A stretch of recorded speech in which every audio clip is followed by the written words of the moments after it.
May panukala si Senador Erwin Tulfo na bawasan ang value-added tax or VAT na pinapataw sa mga Pilipino. Mula po sa kasalukuyang 12% VAT, gusto ni Tulfo ibaba ito sa 10%. Ito ay para raw mabigyan ng konting tulong ang mga Pilipino na nahihirapan sa presyo ng bilihin.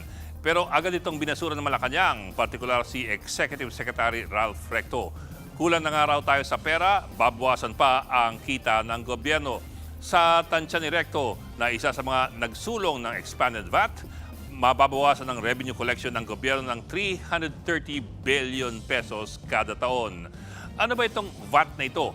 Ito pong value-added tax ay tinatawag na isang consumption tax dahil ito po ay buwis na pinapataw sa iyong pagbili ng produkto o ng serbisyo.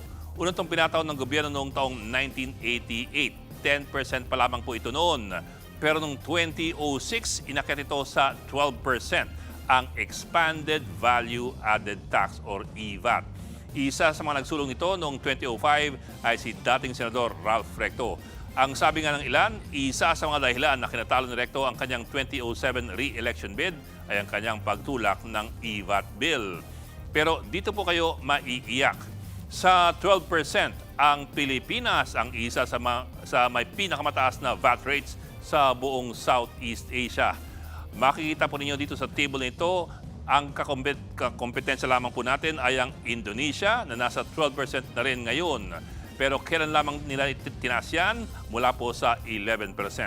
Yung ibang bansa, gaya po ng Thailand at Malaysia, nasa halos kalahati ng ating VAT. Ang Singapore naman nasa 9% lamang. Pero ito po ang mas masaklap.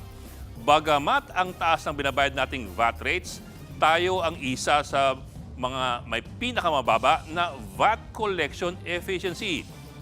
Ibig pong sabihin, ang taas na nga ng tax rate natin, pero dahil iilan lamang tayo nagbabayad, kaya't kaunti lamang ang nakokolekta ng gobyerno. Ang nagsabi po niyan, mismong si dating Finance Secretary Benjamin Diokno noong 2023. Sobrang inefficient daw kasi ang ating tax collection.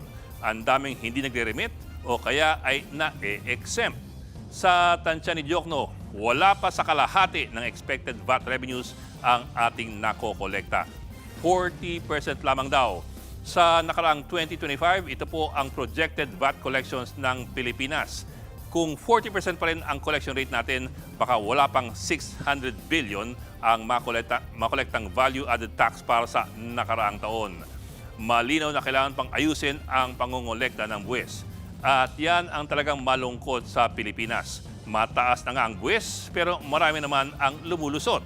Mababa na nga ang koleksyon, tapos ilan lang ang nakikinabang.